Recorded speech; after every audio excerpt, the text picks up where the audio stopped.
What's up, YouTube? Welcome to Travel Adventures with Eric B. And today's video is about traveling for cheap-er. The key word is because traveling is not cheap.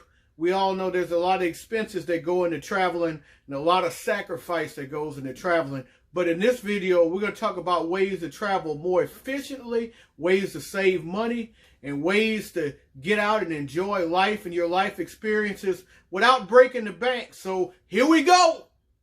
There are many ways to travel, including road trips and buses. We'll talk about buses in a minute, but most of us are going to get in the air and we're going to take an airplane. So let's talk about some tips to help. Different people have different preferences as far as what's the best way to save on your flight. Mine is Google Flights. So go to Google. You want to do it in incognito mode so no one could go in and jack your information up, because once they see your information's in, they'll go back in and match prices and whatnot. But cool thing is, you see mine starts in Baton Rouge because I live in Baton Rouge, Louisiana. Move it to New Orleans. New Orleans is usually I can find better flights, a better price. A lot of times I'll fly out of New Orleans, get a ride to the New Orleans airport, and then come back into Baton Rouge, pay a little bit more, but that'll save if I can get a ride in, because you know it's expensive after a while to pay to park. So go New Orleans to Las Vegas. This is a trip that I'm getting ready to make next month, and go to Zion National Park. So there we go. We got the dates in. Well, kinda that. There we go. We got the dates in.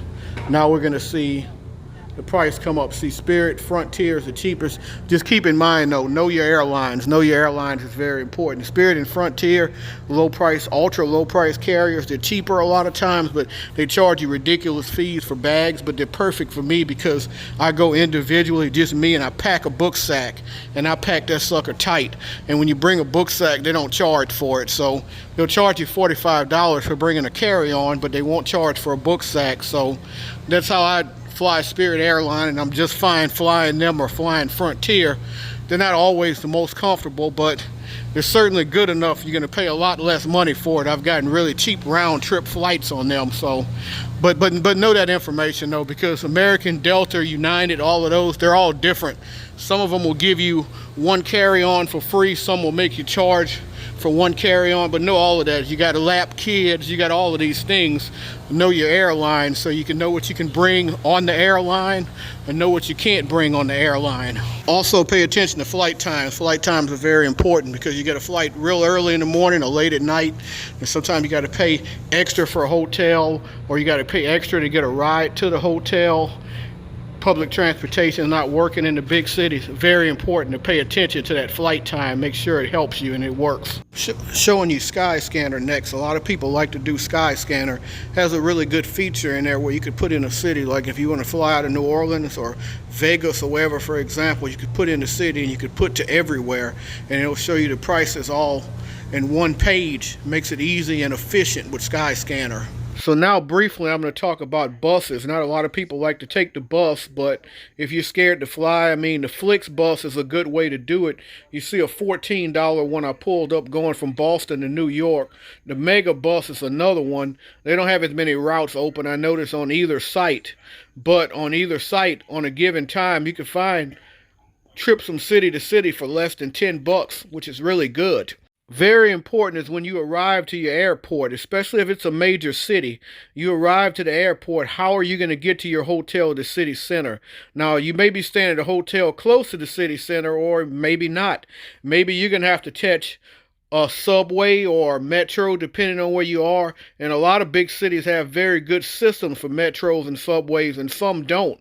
Some you may have to rent a car to get there. Some you may have to do Uber or a cab. I would always recommend Uber over a cab because I like to know how much I'm spending, and a cab is generally more expensive. But you got to know how to get there, how you're going to get there, whether it's taking a tram, taking a bus, and you got to find the most efficient way. So it's going to take a little research. But I know one thing, in most big cities, the subway is the way to go, or the tram. But oftentimes in the U.S., unless you're in Chicago or New York, you'll have to catch Uber because our system of subways and trams aren't very good here. So first I'm going to talk about hostels. Hostels straight up are not for everyone. I've stayed in quite a few hostels from the United States to Canada to Prague. And I'm going to tell you, I haven't really had too many bad experiences in hostels.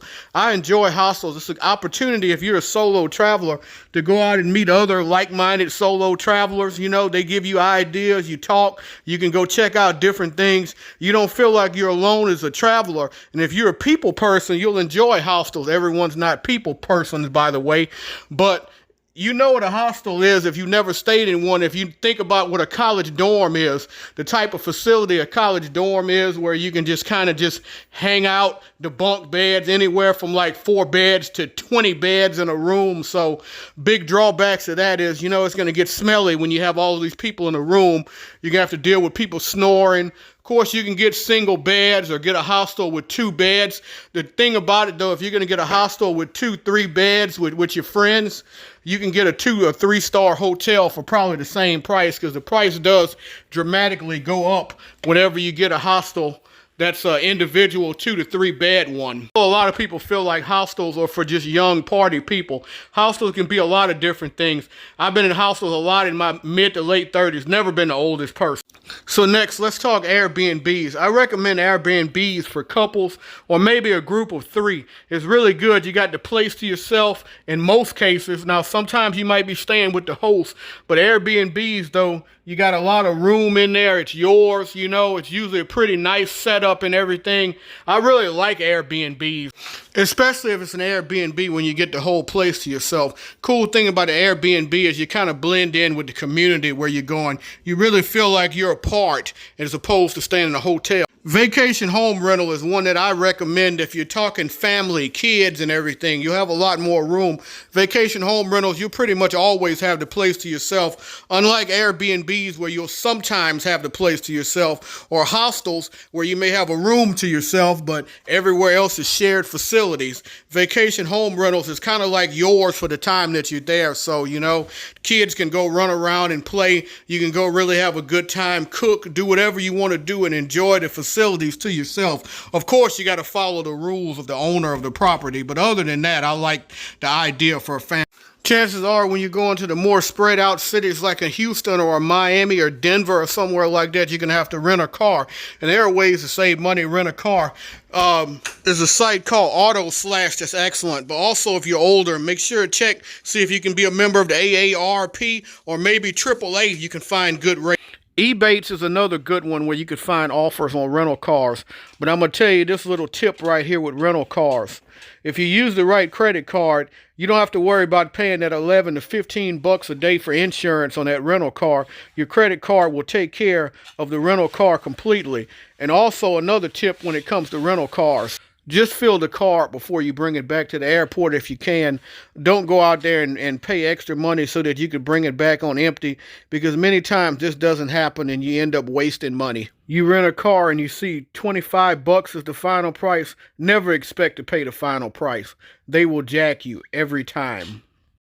And I want to be clear about this one, credit card spend. You have to be responsible with this. Don't go accumulating debt. But with credit card spend, what I'm referring to is oftentimes on hotel credit cards as well as airline credit cards, you can go out and set up a credit card and you can get 30,000 to 60,000 miles on an airline credit card, or you can get 30 to 50,000 points or whatever on a hotel credit card, and all you got to do is meet the minimum spend. And to meet the minimum spend, all you'll need to do is spend that money on things that you normally would, your normal everyday bills, and then you can enjoy the points as the points roll in, and you can get free nights. Absolutely free nights. I've known people to get free flights all the way from Asia, from the United States on airline miles. And at the end of each month, pay it off!